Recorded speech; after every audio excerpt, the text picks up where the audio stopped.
Talk Pro, and I'm Ron Ecker.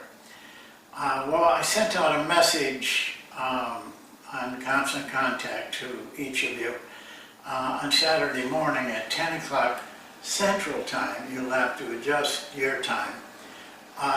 We're going to have another Saturday morning session. It'll be planned about an hour. It'll be more in depth. The subject is centered around giving up. And you'd be surprised that a lot of players, a lot of coaches do that long before they have to give up.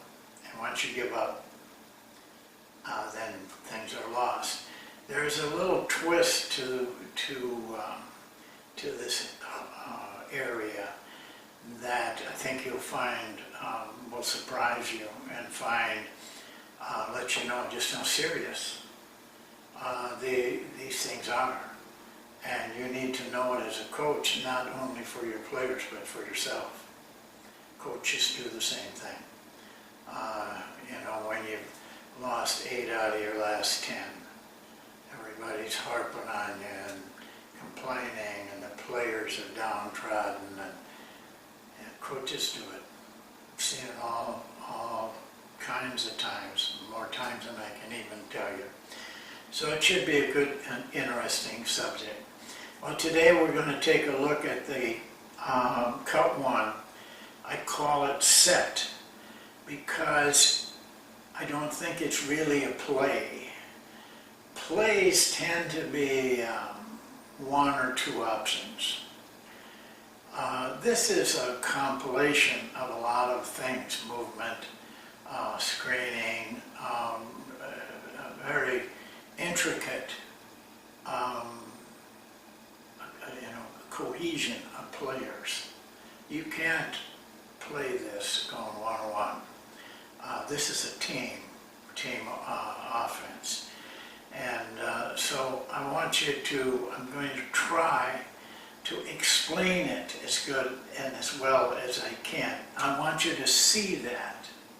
I want you to understand that you can't just take a play and draw it on a piece of paper. That's like a skeleton. Skeletons don't have any heart. There's no brain.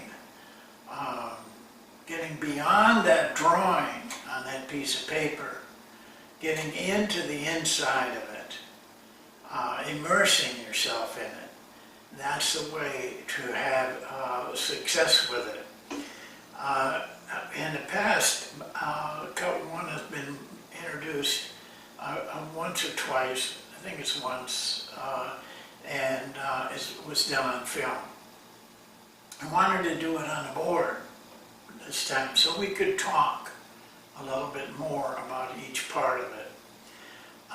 And so before we get started, I want you to understand this about cut one. And any offensive thing that we do, and probably this is true of other, I know it's true of other coaches and what they're trying to accomplish, but I'm going to be very clear on this. We are attempting to scramble the defense. That's our first consideration in an offense. And I think others do too. They might not be able to verbalize it exactly as I said it, but I think that that's somewhere tucked away back in their mind. But if you're playing against a set defense and you don't get them to get and scramble, you're going to have a tough night scoring. I don't care if you're even very dominant of that other team. You still, a set defense is very, very rigid. If you allow them to be rigid, then you're going to have a tough time. So offenses that move and create scramble situations allow the players to improvise while the defense is not set for them. They see a possibility, and they can take advantage of it. And that means you got to have some, they have to have freedom. You have to have some patience with that. We won't go into that in this particular set. So I'm going to go to the board, and we'll go through it step by step, and I'll show you what we're trying to do in each part of it, and where the success comes, and what is possible to do with it. So I'll go to the board right now. I want to warn you, there's some men working around on the yard with those blowers. I think they're done, but they might come back, so just try to ignore them. Well, I really wish I had a little more room, and I could have just set the offense as a set, but I really needed to get into the cuts and everything. By the way, this thing over here, when I was drawing the second phase, which will be on the next sheet, all of a sudden the marker that I was using just kind of blew up, and I started getting ink all over, so I had to take that one out, and I don't, I wanted to keep this one because we'd already finished it. Well, let's talk about the setup. It's a two-guard setup. I have actually ran this differently with a one guard setup. I liked what Dick Mata did, and I talked to Phil Johnson about it, and he told me that they were also running it with just Stockton. Not this, but their offense. And he said to me, he said it'll work better with two guards front. And he was right. So I had to make a lot of adjustments, but this is a much better offense than with the one guard front. So you have your two guards and two forwards, kind of low, but they got to be able to break out and get that ball. I wish I could do like the triangle does. They'll enter from back here, and everybody. For our offense, it would just take them out of it. Would take them out of the conciseness that we want. So they have to get good at this. And remember this too. With this setup, you could have almost play with three forwards and a high post man and a guard, which we have done. It allows for a lot of flexibility in there. Well, the first thing we have to get done, and nothing happens in this set until they make the entry pass into this wingman, cutting into a position that we like somewhere around here in regards to the free throw line. Once that pass is made, this guy has to get very good at this. And he also has to get very good at facing the basket. Now I hope you're taking notes on all of this, because I don't expect you to run cut one necessarily, and that isn't why I'm doing this. I want to show you the depth of what you want out of an offense. You've got to work with the details and the small things, and so that everything is really done the right way. Don't come into practice, ho-humming things. You got to come in to practice with a lot of intensity and a lot of passion for what you're doing. The players pick up on that. And all of a sudden they have the same kind of feeling. But you come in and, on your cell phone, and I've seen a lot of that, they just kind of, I don't feel like this is really important. Pass is made, the cut is made simultaneously, pass, cut. This person has got to free himself, and I don't particularly like this swinging across. I think that's a player's thing. They did the coaching on that. And they coach each other on that, because I've heard them. They're showing young players how to get the guy off. My feeling is this: if they're playing that tough on you, and they're very vulnerable themselves. And look at this: pass, cut, high postman's going away. This is all open. We have not utilized that enough with some of our teams. But it's there, and some players will catch on to that. And so if you're getting terrorized over here by some guy, he's vulnerable to a drive, and there's a second or two that is wide open. But the other thing he must be able to do also is to pass to this cutter. This cutter can get baskets in a game. Pass, cut. But don't throw to the cutter out here.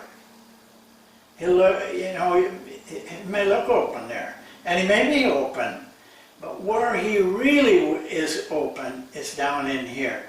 Now that defensive man is following him. Here he's probably staying even with him, but down there he's going to be behind him, and that's the pass that pays off right there. And if you make that and score, you will find that this cut starts the scramble. It starts the scramble because they have to respect it, and they start doing little gimmick things once they start gimmicking, they are in scramble. And so you don't have to do much else. And so that's what we're trying to create there. And these guys have to get good at this. A lot of them, though, if a guy just, very few players really work with their hands defensively. The really good defenders do. But how many of those do you see in a year? You have to get good enough to play against them, too. But this is a critical spot right now. The cut makes, don't stop, go right through. Now, here's the thing with five. Five's got to stay with the ball. If the ball swings over here, he's got to come to this elbow. He's always with the ball. The question is, a lot of players see him standing there, and they want to use him. That's okay.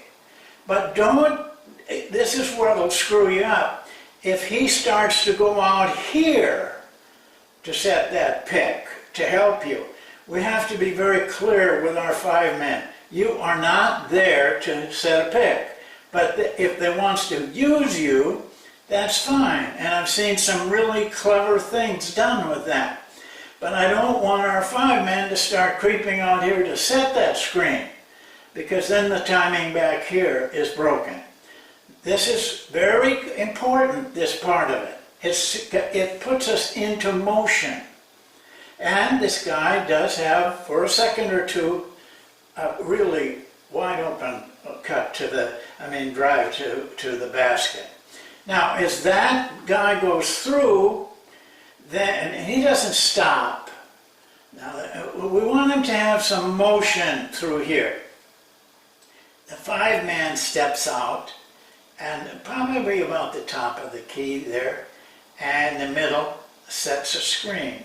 He doesn't have to go find somebody to screen. He just sets that screen. And the two-man, or the opposite guard, takes his man down and comes off of that screen so that the pass can be made. In this offense, you've got to be able to reverse the ball. And so you have to protect this guy. I mean, they'll overplay him, especially if he's a good scorer. I had a player here that led the league in scoring. Never had that from a guy before. But but because I didn't really want to, because most of those guys got to shoot all the time. This guy didn't. He never took a shot that wasn't part of the offense. So he had to get really good at this, and he did. And we gave him, I'm not going to go into it today, but we then also gave him a counter. Because they were just, really getting rough with him here. But he still was very clever enough to get open. Because now we're shifting. Now we're moving into a territory over here that is, if they're not in scramble, they're pretty close. Now I showed you film on Cleveland. I showed you what's happening on the weak side. I showed you how bad defenses can be by on that weak side and not paying any attention to anything. Most of those players had their backs turned to this cut. Not this cut, but whatever was happening over here. But now we're reversing the ball right at those guys. They got to come into the game, or we're going to be getting some really good shots. So we get the ball here. We have to do that, and we get good at it. Okay, 3's job is to get him the ball somewhere in this area. Now this maneuver here, 4, the minute he sees the ball go in, starts to work his way down. I drew this up a pick, and it can be a pick, but I tell our players, that isn't what we're trying to do, get this guy open or this guy open. What we're trying to do is get this guy the ball in the right passing area. If it just means grazing the guy or just screening the guy, or not even that, just getting in the way and letting this guy should not be trying to set his man down. Come down, this guy's coming at you, come right out. There's nothing else you can do. This gets us into what we want to get into. Now we're hoping that we have them out of kilter a little bit defensively, because the very next part is the meat of this set and the place where we will get the most baskets and the most shots at the end of the night. The 5-man, after he gets the ball, starts to work himself down the center of the lane. What I tell them is this: don't go down looking for a specific person. Go down the lane, and if he's got the player down there's got a different uniform than you, screen him. I don't care who he is. And don't start thinking about this. Just screen somebody, because we don't know who these guys are going to be or where they are. And they'll start hunting down here, and you just slow things down. So he starts down slowly, just ready to find somebody in a different uniform to just screen them, not push them and all of that, because it's such a messes up the timing. When he gets the ball, we ask him to do this, and I think for the most part they kind of like it. We want them to put the ball on the floor for a couple of dribbles. Get this guy moving, so he can't just stand up there and be all over you. Get this guy moving, and then it shortens that pass here. And so he hits him as soon as he can, right there. Okay, now things take on a different look altogether. And I got to go to the next sheet, thanks to that pen that started shooting ink all over. Well, we now have them in these positions. One, as you saw, had come off this pick. He has the ball now. 2 has made that pass, and he has to get all the way to the weak side. 5 is going down like we just got done talking about. 4, as he goes through, now goes all the way to the opposite lane and sets a back pick. And he doesn't move. this guy has got to get his man on that guy's, on his back when he walks him into that screen. And we harp on this all the time. Walk the man in. Now, I'm not saying, I mean, it shouldn't take over a second or two to get here. But if you walk him in, he's got to stay with you. Well, a lot of them do, if they've seen this a couple times. Yet the coach doesn't have to tell them, they just figure it out there. They will start to go over the top of this and meet you here. We don't want that. So keep them with you and just keep putting them on that guy's screen. That's all there is to it. And the minute that he gets on that screen, this is slow. Boom, this is quick. This is really quick.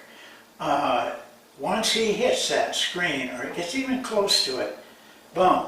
And the reason we go baseline is because by going baseline, this man's, defensive man, has got to step off and help, or we're going to get a layup. We get a lot of layups on this. Timing and execution. When we do it like that, we get results. And you, as a coach, you got to get them to do that. Don't accept excuses. This is what they've got to do. There isn't any excuse. You just have to do that. Because if this man steps up, defensive man steps off to help, this guy, and this is a matter of execution, the minute that this cuts, don't wait. Don't sit there and think.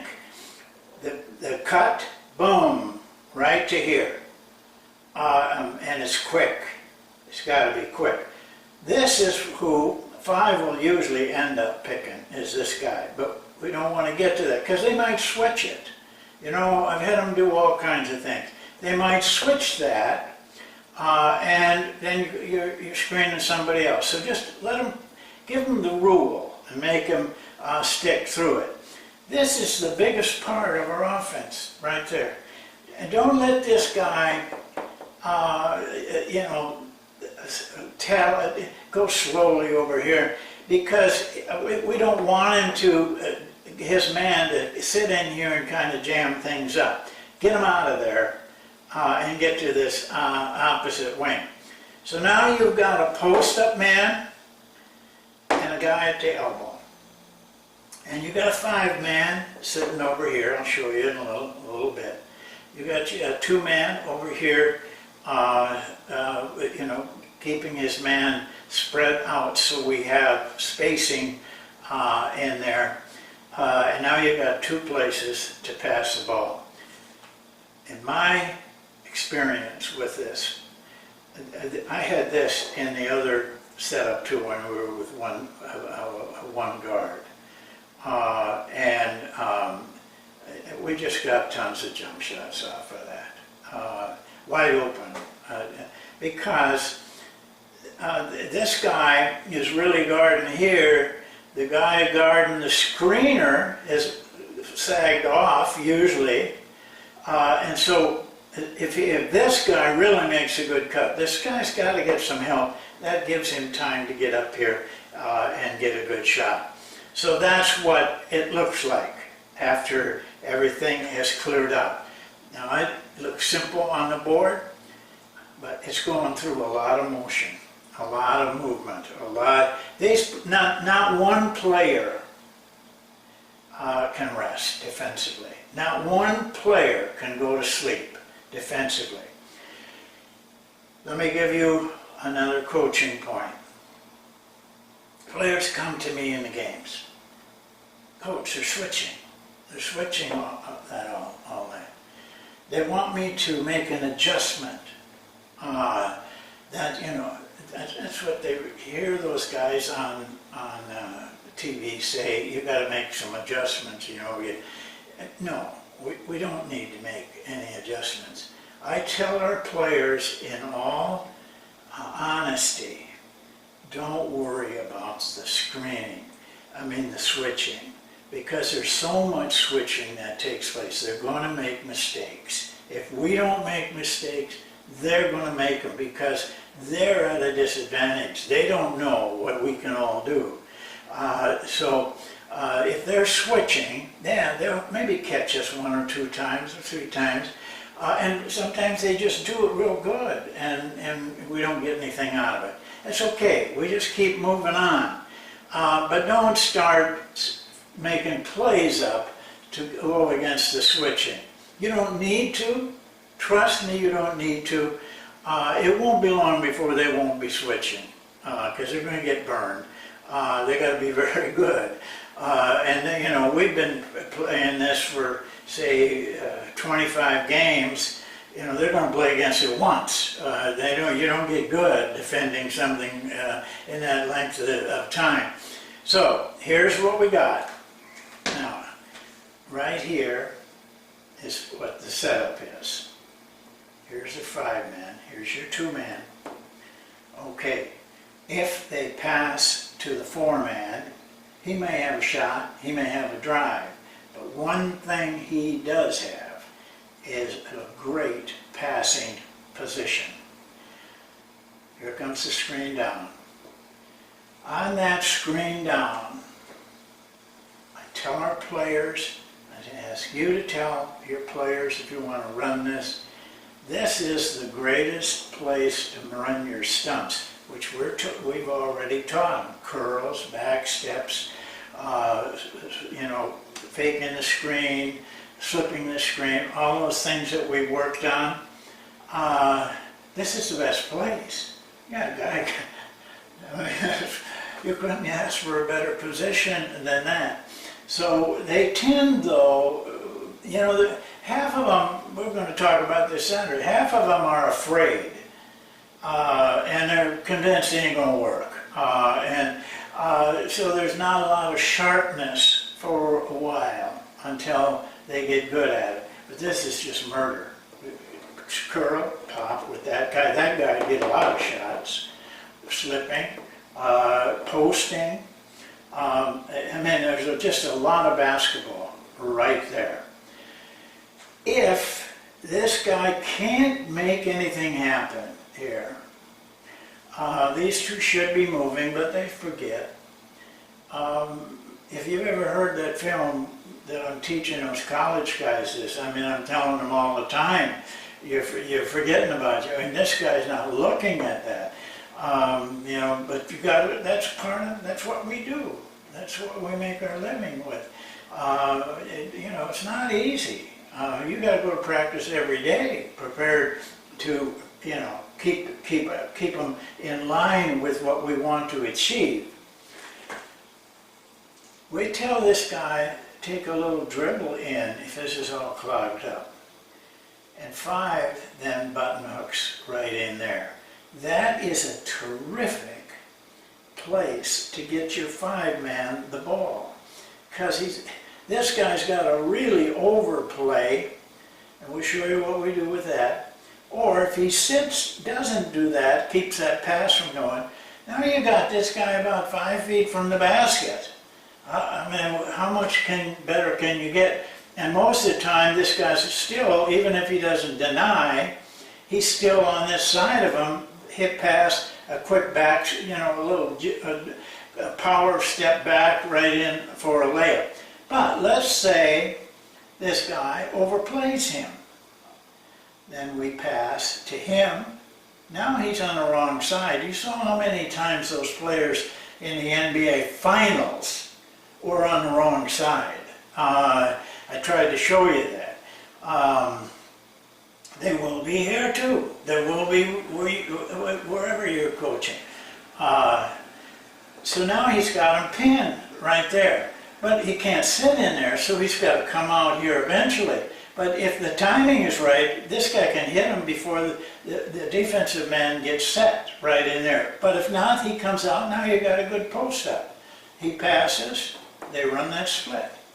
So you still got something that you can do. Do you understand why the scramble is so important in this?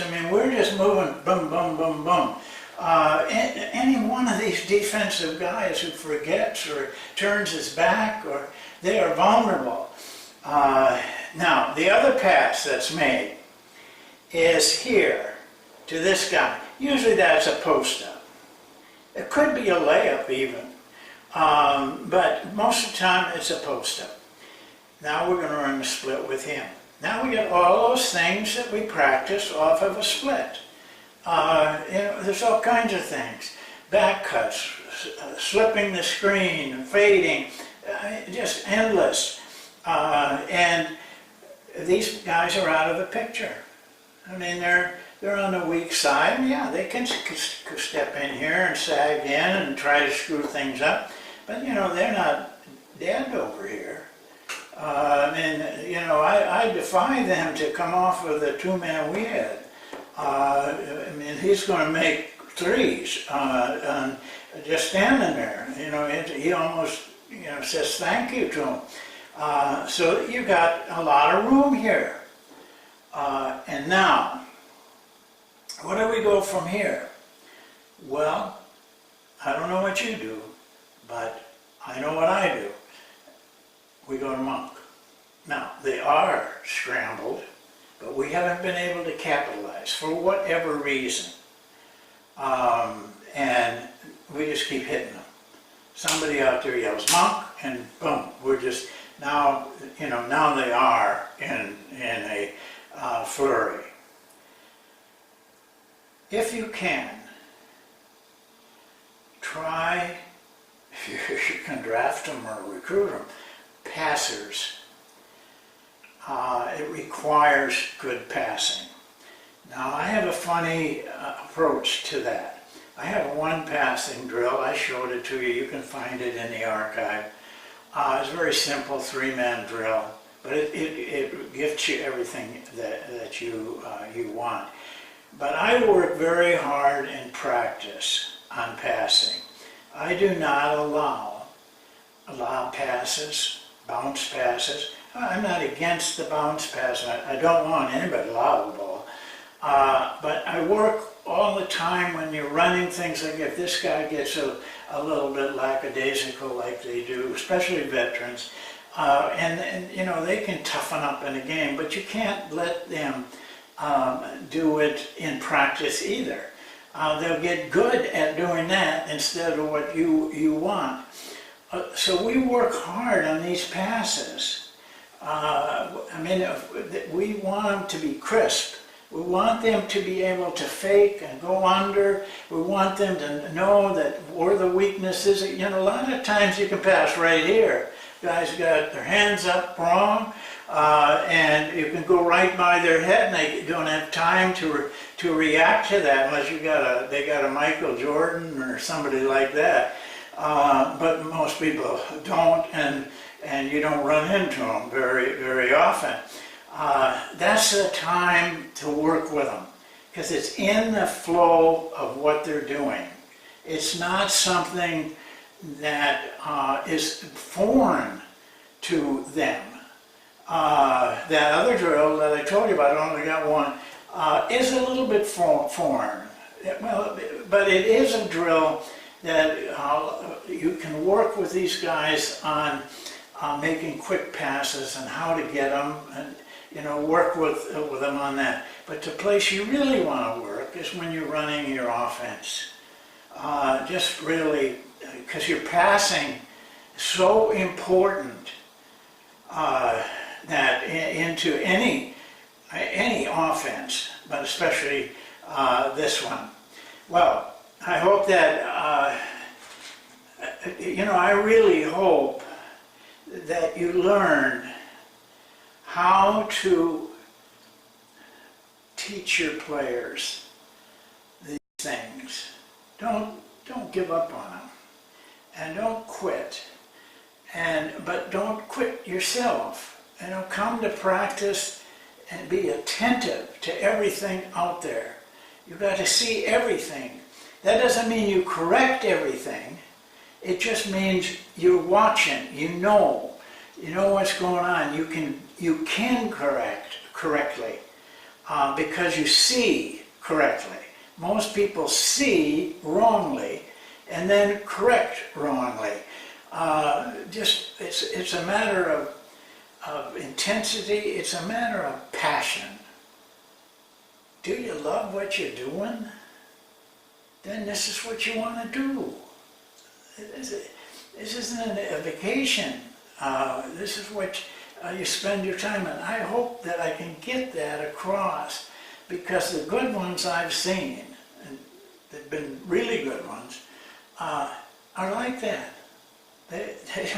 They're not taking any time off. There's no coffee breaks out here. They're pounding away with those players, getting them to do the right thing. The players eventually understand this is what the coach wants. He wants us to be right. He wants us to be above sloppiness and sliminess. He wants us to be something. So they got to shape up.